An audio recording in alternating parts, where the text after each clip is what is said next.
कैसे हैं आप लोग। My name is Jignesh Parmar. Welcome to my YouTube channel Jigs pharmacy. So आज के वीडियो में हम डिस्कस करेंगे ऑर्गेनिक केमिस्ट्री 2 के कुछ important questions for GTU extra exams के लिए। तो चलिए स्टार्ट करते हैं। आपका पहला मॉड्यूल 1 का पहला क्वेश्चन है notes on structure and stability of benzene.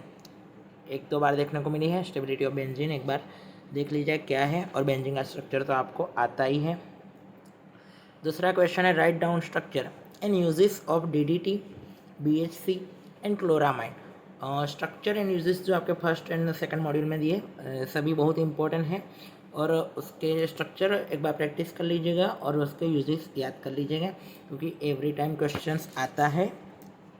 उसके बाद थर्ड क्वेश्चन है explain briefly about electrophilic substitution reaction of benzene. Most important question है, ये भी एक बार देख लीजिएगा। Fourth question what is aromaticity, write down characteristics in aromatic benzene, write down method of preparation of benzene. एक बार method of preparation benzene की कर लीजिएगा, ठीक है। उसके बाद explain molecular orbital structure and resonance energy of benzene. Six question Y benzene undergoes electrophilic substitution reaction, explain halogenation reaction of benzene with mechanism. Halogenation reaction एक बार अच्छे से देख के जाएगा। उसके बाद सेवन्थ क्वेश्चन है halogens are deactivators but OP director, justify with suitable examples. Eighth question है write the mechanisms Friedel Craft alkylation और एसाइलेशन विथ इट्स लिमिटेशन। मतलब कि आपको प्रेडल क्राफ्ट अल्काइलेशन और एसाइलेशन दोनों में से क्या या दोनों आ सकते हैं। उसका मैकेनिज्म भी आपको याद रखना है, उसका रिएक्शन याद रखना है और उसकी लिमिटेशन याद रखनी है। मोस्ट इंपॉर्टेंट क्वेश्चन है एवरी टाइम, या फिर अल्काइलेशन या फिर एसाइलेशन, एक क्वेश्चन आता ही आता है, तो एक बार अच्छे से देख के जाएगा। फिर नाइन्थ क्वेश्चन है write an informative note on Huckel's rule of aromaticity, या फिर write a short note on Huckel's rule. Huckel's rule से भी एवरी ईयर क्वेश्चन आता है, ये भी most important question. Huckel's rule पूरा करके जाइएगा, एक बार अच्छे से देख के जाएगा। उसके बाद टेंथ क्वेश्चन है कमेंट पे है why benzene undergo substitution reaction instead of addition reaction, justify. ये मोस्ट इंपॉर्टेंट क्वेश्चन है, कई बार देखने को मिला है GTU के क्वेश्चन पेपर्स में, तो एक बार देख लेना कमेंट। और दूसरी कमेंट है why reactivity of NO2 benzene is slow in comparison to benzene. उसके बाद सेकंड मॉड्यूल 2 की बात करेंगे, तो मॉड्यूल 2 का पहला क्वेश्चन है explain effect of substituents on acidity of phenol. Acidity of phenol से कई बार क्वेश्चन है, मोस्ट इंपॉर्टेंट क्वेश्चन है, तो एसिडिटी ऑफ फिनॉल करके जाएगा। उसके बाद how will you convert phenol into benzene, phenyl acetate, anisole, phenetole, salicylaldehyde और पी हाइड्रोक्सी एजोबेंजीन। मतलब ये तो मैंने एक एग्जाम्पल्स के लिए दिए, ऐसे क्वेश्चंस भी आते हैं, तो एक बार इसकी भी प्रैक्टिस करके जाइएगा। उसके बाद थर्ड क्वेश्चन है explain effect of substituents on acidity of aromatic acid और benzoic acids. Most important question, every time question paper में देखने को मिला है। एसिडिटी ऑफ एरोमेटिक एसिड्स की पूछते हैं, एरोमेटिक एसिड नहीं तो बेंजोइक एसिड्स, मतलब दो में से एक क्वेश्चन तो ऐसे ही पूछा जाएगा, तो एक बार देख लीजिएगा। उसके बाद फोर्थ क्वेश्चन है write down structure and uses of phenol, cresol, resorcinol, naphthol. मैंने आगे बोला कि आपके सिलेबस में जितने भी स्ट्रक्चर एंड यूजेस है वो पूरे देख के जाएंगे, पूरे स्ट्रक्चर के प्रैक्टिस करके जाइएगा। एवरी टाइम इसमें से क्वेश्चंस होते 5 मार्क्स के 2 होते, 10 मार्क्स आपके ऐसे ही आ जाएंगे, ठीक है। उसके बाद फिफ्थ क्वेश्चन है आपका how can you prepare phenol by Dow and cumene process. Most important है, डाउ एंड क्यूमिन प्रोसेस कई बार पेपर में पूछा गया है, तो डाउ एंड क्यूमिन प्रोसेस पूरी करके जाएगा। उसके से मैं आपको रिएक्शंस कैसे प्रिपेयर करना है उसकी रिएक्शन ही लिखनी है दोनों की, तो इजीली आ जाएगा। उसके बाद six question write down important reaction involve in benzoic acid in detail. Important reactions जो भी हैं बेंजोइक एसिड्स की वो एक बार देख लीजिएगा, मोस्ट इंपॉर्टेंट क्वेश्चन है, ऐसे भी पूछा जा सकता है या कोई रिएक्शन भी डायरेक्टली पूछी जा सकती है बेंजोइक एसिड की, ठीक है, तो एक बार अच्छे से देख लीजिएगा। फिर सेवन्थ क्वेश्चन है notes on a synthetic uses of aryl diazonium salt. Most important question है, सिंथेसिस आपको सिंथेटिक यूजेस लिखना है एराइल डायजोनियम सॉल्ट्स के, ठीक है। उसके बाद why phenol is more acidic than ethyl alcohol. Phenol ज़्यादा एसिडिक है देन इथाइल अल्कोहल से, वो भी एक मोस्ट इंपॉर्टेंट क्वेश्चन है, भी एक बार देख लीजिएगा। उसके बाद नाइन्थ क्वेश्चन है write down the method of preparation and uses of benzoic acid. Most important question है। Tenth question write a short note on Fries rearrangement and cobalt amines reaction.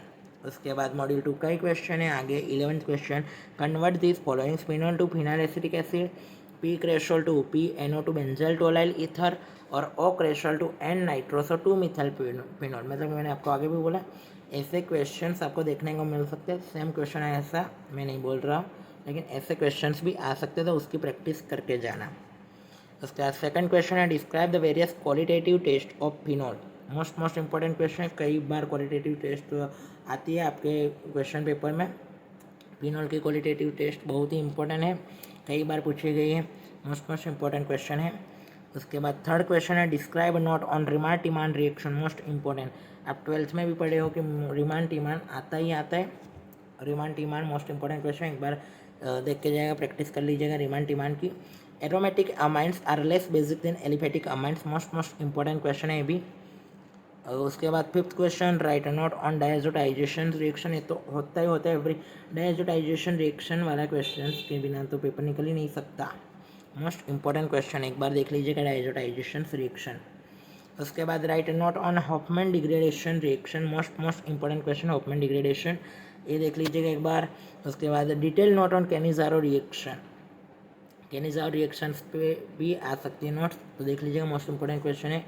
उसके बाद 8 question preparation of aromatic amines, सबकी preparation और reaction एक बार देख के ही जाना तो अच्छा रहेगा आपके लिए।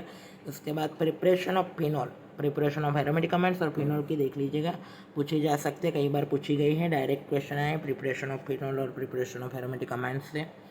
ठीक है, तो आपको 4 या 5 प्रिपरेशंस लिखने की रहेगी, तो अच्छे से रिएक्शंस कैसे प्रिपेयर करना है वो लिख देना, फुल मार्क्स मिल जाएंगे। ठीक है, उसके बाद अब मॉड्यूल 3 का पहला क्वेश्चन है explain hydrogenation of oil with diagram, discuss significance and principle of acid value and saponification value, most important question है।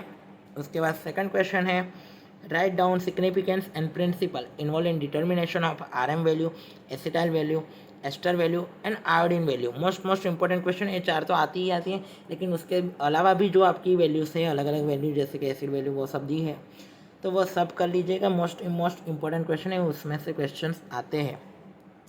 उसके बाद थर्ड क्वेश्चन है why animal fats are solids and vegetable oils are liquid, justify with example से एक बार देख लीजिएगा, आ सकता है। उसके बाद फोर्थ क्वेश्चन है right note on reaction of fatty acid, fatty acid के रिएक्शंस पूछी जा सकते हैं, मोस्ट इंपॉर्टेंट क्वेश्चन है। उसके बाद fifth question give the difference between animal fat versus plant और प्लांट फैट और fat versus waxes, most important question है, कई बार क्वेश्चंस पेपर में देखने को मिला है, पिछले 2-3 साल में ज़्यादा देखने को मिला है, तो एक बार ये कर लीजिएगा ये डिफरेंस। उसके बाद 6th क्वेश्चन है what do you mean by rancidity, explain detail with examples, IMP question है। रेंसिडिटी से भी कई 1-2 बार क्वेश्चंस आए हैं, तो एक बार देख लीजिएगा क्या होती है रेंसिडिटी। ठीक है, बाकी आपको पता ही है, लिखने को आपको आता है रेंसिडिटी के बारे में, अगर आया क्वेश्चन तो कैसे लिखना है। उसके बाद मॉड्यूल 4 का पहला क्वेश्चन है explain a note on however synthesis of naphthalene and anthracene, most important question, naphthalene anthracene के हाउवर सिंथेसिस, ऐसे तो हाउवर सिंथेसिस तीनों स्ट्रक्चर्स के कर लीजिएगा, फिनांथ्रीन का भी कर लीजिएगा, लेकिन नेप्थलीन एंड एंथ्रासिन बहुत इंपॉर्टेंट है फॉर मॉड्यूल 4 के लिए, तो नेप्थलीन एंड एंथ्रासिन पर ज़्यादा ध्यान दीजिएगा, फिनांथ्रीन शायद आ सकता है, उतना नहीं आएगा। और उसके बाद second question write a note on reaction of anthracene, reactions on anthracene की मोस्ट इंपॉर्टेंट क्वेश्चन, ये भी क्वेश्चन कई बार आया है रिएक्शन ऑफ एंथ्रासिन का। उसके बाद थर्ड क्वेश्चन है write down a structure and medicinal use of anthracene, diphenyl methane, triphenyl methane derivatives, most important question है, कई बार देखने को मिले हैं। आपको क्या करना है, स्ट्रक्चर एंड यूजेस लिखने हैं anthracene, diphenyl methane and triphenyl methane derivatives के। ठीक है, तो उसके स्ट्रक्चर से एक बार सबके देख लेना, एंथ्रासिन, फिनांथ्रीन, उसकी प्रैक्टिस कर लीजिएगा। Discuss the molecular orbital structure of the naphthalene. उसके बाद फिफ्थ क्वेश्चन है write down method of preparation of naphthalene, method of preparation naphthalene और एंथ्रासिन दोनों की कर लीजिएगा, IMP क्वेश्चन है, पूछा जा सकता है। उसके बाद 6th क्वेश्चन है what are polynuclear aromatic compound and discuss the reaction of naphthalene, मतलब कि मॉड्यूल 4 में आपको सिर्फ नेप्थलीन और एंथ्रासिन 2 पे ज़्यादा ध्यान देना है। ठीक है, यही क्वेश्चंस मोस्ट इंपॉर्टेंट, उसकी रिएक्शन आनी चाहिए, उसकी प्रिपरेशंस आनी चाहिए, हाफ बार सिंथेसिस से भी क्वेश्चंस पूछे जा सकते तो वो भी आने चाहिए। ऑनली नेप्थलीन का पूछ ले, एंथ्रासिन का पूछ ले, दोनों का साथ में ऐसे पूछ ले। मोस्ट इंपॉर्टेंट क्वेश्चन देख के जाइएगा। और लास्ट में मॉड्यूल 5 का पहला क्वेश्चन है, discuss the Baeyer strain theory using concept of angle strain limitation of Baeyer strain theory. Most important question है, एवरी टाइम क्वेश्चन पेपर में होती है बेयर स्ट्रेन थियरी। मॉड्यूल 5 के क्वेश्चन ऐसे है कि यहीं आएंगे, इसके बाहर का नहीं आएगा कुछ। उसका सेकंड क्वेश्चन है, write down reaction involve in cyclopropane and cyclobutane. Every time question paper में होते हैं साइक्लोब्यूटेन एंड साइक्लोप्रोपेन के रिएक्शंस। मोस्ट इंपॉर्टेंट, पूरा करके जाइएगा। Discuss about Coulson's and Moffitt's modification of cyclo alkanes. उतना नहीं देखने को मिला, लेकिन देख लीजिएगा एक बार अच्छे से। उसके बाद notes on Sachse Mohr theory. Sachse Mohr theory most important है, एवरी टाइम जीटीयू के क्वेश्चंस पेपर में देखने को मिली है। फिफ्थ क्वेश्चन है, write and note on strainless theory and give factor affecting stability of conformation. जो और सिक्स क्वेश्चन है, notes on why is chair conformation of cyclohexane more stable than boat form. ये नोट्स कर लीजिएगा, ये वाला chair conformation of cyclohexane more stable than boat form, ये आ सकता है। और theory of strainless rings, theory of strainless rings एक बार देख लीजिएगा। तो ये 6 क्वेश्चंस में से ही आएंगे मॉड्यूल 5 में, उसके अलावा कुछ नहीं आएगा। पूरी नोट्स आपको अगर क्लियर है, अगर दूसरा भी कुछ आए या क्वेश्चंस पलट के आपको पूछा तो अभी आपको आएगा, ठीक है। ये मोस्ट इम्पोर्टेंट क्वेश्चन थे। Thank you so much. मैंने आपको फार्मास्यूटिकल ऑर्गेनिक केमिस्ट्री के इम्पोर्टेंट क्वेश्चंस बता दिए हैं। तो ये इम्पोर्टेंट क्वेश्चंस है जो आपके साथ मैंने डिस्कस किए। और ये आपको वीडियो अच्छा लगा तो लाइक कीजिएगा, हमारे चैनल को सब्सक्राइब कीजिएगा, और ये वीडियो आपके फ्रेंड्स को भी भेजिएगा जिससे वो पास हो जा सके एग्ज़ाम में। Thank you so much for watching.